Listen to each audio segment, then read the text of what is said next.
Mari kita pahami mimpi-mimpi kita. Loh Pak, kok tidak ada Pak? Saya tidak punya mimpi. Yo. Mari kita berani bermimpi kalau begitu. Wong manusia itu dinamis ya. Mari kita pastikan dinamika hidup kita itu ke arah yang lebih baik. Nah, ke arah yang lebih baik ini kan namanya mimpi, harapan, cita-cita. Mimpi adalah bentuk dari harapan dalam diri kita tentang masa depan. Mimpi adalah tujuan yang ingin kita wujudkan. Mimpi adalah dorongan dalam diri kita, motivasi dalam diri kita untuk berusaha, untuk mencapai sesuatu, meskipun banyak kesulitan. Jadi, disinilah pentingnya mimpi. Kalau tidak ada mimpi, tidak ada harapan, tidak ada cita-cita, tidak ada keinginan, dunia ini pasti tidak berkembang. Dunia ini jadi sedahsyat ini hari ini itu pasti lahir dari mimpi demi mimpi yang terwujud. Baik, jadi disinilah pentingnya mimpi. Dengan mimpi kita jadi paham orientasi hidup kita. Dengan mimpi kita jadi tahu orang seperti apa kita. Ketika kita punya mimpi-mimpi terus kita baca, oh ternyata keinginanku itu ini. Oh ternyata aku ini lebih mengutamakan karir pekerjaan dibandingkan pasangan. Oh ternyata aku ini lebih mengutamakan kekayaan daripada jabatan misalnya. Oh aku ini orang yang agama nomor 1, kalau jabatan nomor 2. Ini kan bisa kita deteksi dari mimpi-mimpi dan harapan kita. Sayangnya, ini sayangnya ya, banyak di antara kita yang tidak sadar dengan mimpinya atau tidak mau bermimpi. Seperti saya bilang, banyak orang yang pokoknya mengalir saja apa dijalani, pokoknya situasi yang terjadi apa diikuti saja, nanti kalau ada peluang ya diambil. Kan banyak yang punya prinsip seperti ini. Padahal kalau kita punya cita-cita, kalau kita punya mimpi, ini kan alamat kita akan serius berjuang, berusaha mewujudkan mimpi itu. Kita tidak akan mau mengalir saja. Kita ingin hidup ini versi yang kita inginkan. Jadi penting bagi kita untuk sadar apa keinginan kita, kemudian mau berjuang mewujudkannya. Itulah namanya mimpi. Ya mungkin memang kadang-kadang karena dorongan situasi tertentu kita ini tidak berani bermimpi. Sebenarnya kalau kuliah jurusan saya ini Pak, bisa sih Pak, di antara profesi yang ditawarkan untuk jadi dosen misalnya, untuk jadi diplomat, duta besar misalnya, itu kalau di rumusan kurikulumnya begitu Pak. Tapi kok saya tidak berani Pak matok jadi duta besar, matok jadi dosen misalnya. Wong saya itu orangnya begini. Itu kan menunjukkan kita tidak berani, bermimpi saja tidak berani. Mungkin karena situasi hari ini yang membuat kita pesimis. Tapi apapun situasinya, harusnya tetaplah kita berani matok mimpi. Atau kalau tidak mau pakai istilah mimpi, cita-cita wis. Kita kan sering didorong, didesak, yuk punya cita-cita. Kalau orang itu tidak punya cita-cita, tidak punya keinginan, dia tidak tahu mengarahkan layar kemudinya kemana. Dia tidak tahu orientasinya hidup itu dijalankan kemana. Ya ibarat mobil, kalau teman-teman tidak punya tujuan ini kan cita-cita tadi, harapan tadi, mimpi tadi. Kita kan terus tidak jadi jalan. Kalau jalannya asal saja, ya kita tiwas kehabisan bensin, tapi tidak meraih apa-apa. Tidak sukses apa-apa, tidak berhasil apa-apa, meskipun mungkin merasakan sesuatu atau menikmati sesuatu. Jadi Ini pentingnya mimpi. Kalau mimpi, ini sifatnya kerealistisannya paling kecil karena biasanya formatnya paling besar. Itu mimpi. Isinya paling besar.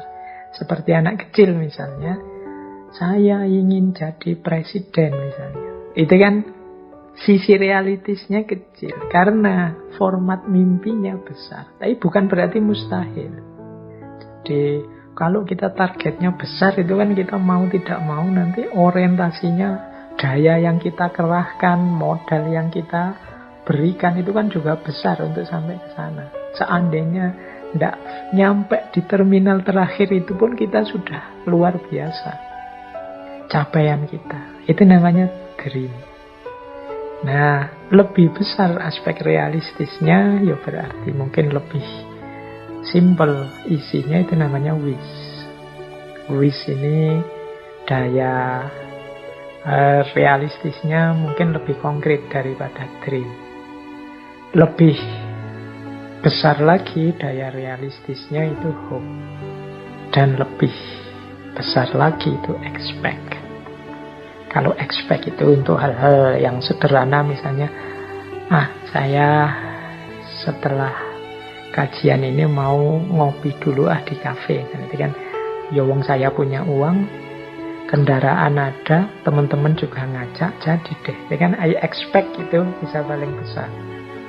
Tapi kalau hope itu mungkin sebenarnya ya saya ada uang, teman-teman juga ngajak, tapi setelah kajian ini saya ada kesibukan lain sebenarnya. Bukan tidak bisa saya tinggalkan sih, tapi kalau saya tinggalkan besok saya repot ini. Itu hope. Segalanya terpenuhi tapi ada halangan. Semoga bisa. Nah, kalau wish itu mungkin setelah kajian ini saya pengen ngopi sih di kafe, tapi kok ya ndak ada temen yang ngajak, uang juga tinggal sedikit sebenarnya. Berangkat sendiri khawatir malam-malam gini ya, nanti kalau ada kelitih gimana misalnya, itu wish. Nah, kalau dream itu misalnya, kapan-kapan ya saya ingin ikut ngaji filsafat offline di sana bareng teman-teman. Setelah kajian saya ngopi asik misalnya rasanya. Nah, sementara teman-teman yang punya niat seperti ini itu sedang tidak di Jogja atau mungkin malah di luar Jawa atau mungkin dari luar Indonesia yang ikuti kajian filsafat, itu kan agak jauh orientasinya untuk bisa ngopi setelah ngaji filsafat. Nah, ini mungkin bisa levelnya dream. Jadi makanya tadi lebih kita definisikan dream itu ke arah cita-cita, harapan yang besar, harapan yang jauh, target jangka panjang, yang kalau dibaca sekilas itu rasanya apa mungkin ya, tapi kalau saya berjuang mungkin sajalah. Itu masih dream mungkin. Kalau jalurmu benar nak, bisa kamu nanti jadi presiden misalnya. Itu levelnya masih dream. Dream itu bukan sesuatu yang mustahil, cuma memang butuh perjuangan panjang dan berat. Kita juga begitu, membentuk diri kita juga kan butuh perjuangan panjang dan perjuangan yang tidak ringan. Baik, ini untuk memahamkan saja skalanya. Jadi, mudahnya begini, kita merancang tujuan dalam hidup kita, merancang target-target, cita-cita, itu ada kalanya jangka pendek yang segera bisa kita wujudkan, ada kalanya jangka menengah, ada kalanya jangka panjang. Tentu saja jangka panjang ini skopnya jauh lebih luas, lebih besar, target-target besar. Kalau sekarang mahasiswa kemudian, Pak, saya cuma ingin lulus saja nanti tepat waktu. Nah, itu mungkin termasuk jangka pendek. Sekarang sudah semester 6 misalnya, lulus tepat waktu paling ya setahun setengah lagi pasti sudah bisa lah. Pak, saya ingin dapat istri yang solehah, saya ingin dapat istri yang bisa diajak kerja keras bareng-bareng misalnya. Ini mungkin semacam jangka menengah. Karena segera tidak bisa, tapi butuh proses panjang. Tapi juga tidak terlalu jauh. Wong sekarang teman-teman mungkin sudah lulus kuliah, sudah sedang cari-cari kerja. Ya mungkin 2, 3, 4 tahun lagi terpenuhi lah. Nah misalnya terus, Pak saya itu ingin punya kerjaan mapan di perusahaan level internasional yang kemudian di situ saya bisa mengabdikan keilmuan saya dan nanti bisa berbuat sesuatu untuk negara saya, Indonesia misalnya. Itu kan mimpi besar. Yang semacam ini bisa kita sebut dream.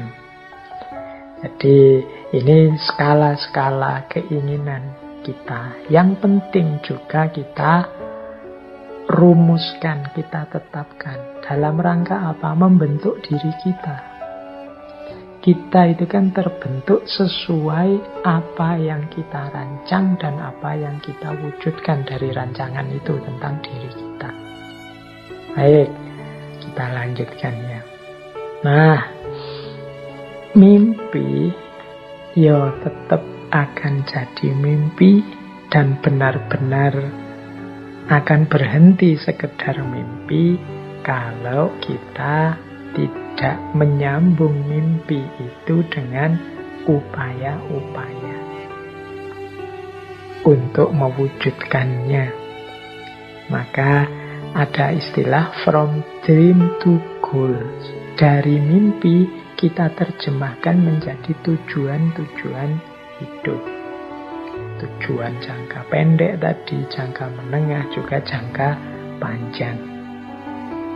Nah, bagaimana sih cara kita untuk mewujudkan mimpi kita menjadi nyata dalam bentuk tujuan-tujuan yang konkret? Ini ada beberapa teori, beberapa konsep. Nah, malam hari ini kita belajar pelan-pelan saja tentang konsep bagaimana dari mimpi kita wujudkan menjadi tujuan-tujuan yang konkret dan nyata. Biar orang tidak hanya bilang, kalau begitu sih cuma mimpi biasa. Biar mimpi itu jadi kenyataan. Nah, ya tentu saja yang pertama syaratnya adalah kita tahu benar, paham benar mimpi kita itu apa. Seperti saya bilang tadi loh ya, banyak orang yang tidak punya mimpi, banyak orang yang tidak berani mimpi.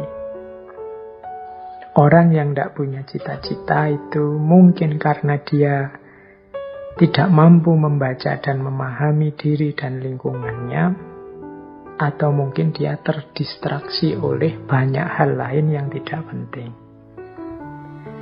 Maka penting ya teman-teman, kan sering saya sindir itu di berbagai kesempatan. Kadang-kadang kita itu kalah sama anak-anak TK, anak-anak SD. Anak-anak TK itu kalau ditanya jawabannya lebih tegas. Cita-citanya apa? Polisi. Cita-citanya apa? Bisnismen. Cita-citanya apa? Pilot. Cita-citanya apa? Jawabnya lebih tegas. SD masih lumayan tegas. Nanti SMP mulai agak ragu-ragu. Biasanya SMP itu karena terdistraksi macam-macam. Era-era SMP itu mungkin banyak nonton TV, nonton game, itu jadi pikirannya campur-campur. Termasuk saat menjadi siswa SMA, misalnya SMA itu juga masih mencari fokus-fokus, mencari idola-idola.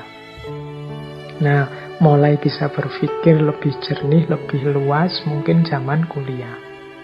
Tapi begitu ngerti macam-macam zaman kuliah muncul ketakutan-ketakutan, ketidakpercayaan diri. Wah, iya sih dulu waktu kecil tegas sekali bilang pingin jadi pilot, pingin jadi polisi. Sekarang mulai pesimis. Apa ya bisa? Apa ya mampu? Apa yang mungkin? Dan lain sebagainya. Akhirnya tidak berani mimpi. Jadi, baik, beranilah mimpi. Ini pertama, syarat pertama. Ini tidak akan jadi kita lanjutkan kajiannya kalau teman-teman tidak memulai berani bermimpi. Kalau sudah punya mimpi, ya jangan diam. Harus berusaha lebih jauh untuk mewujudkannya.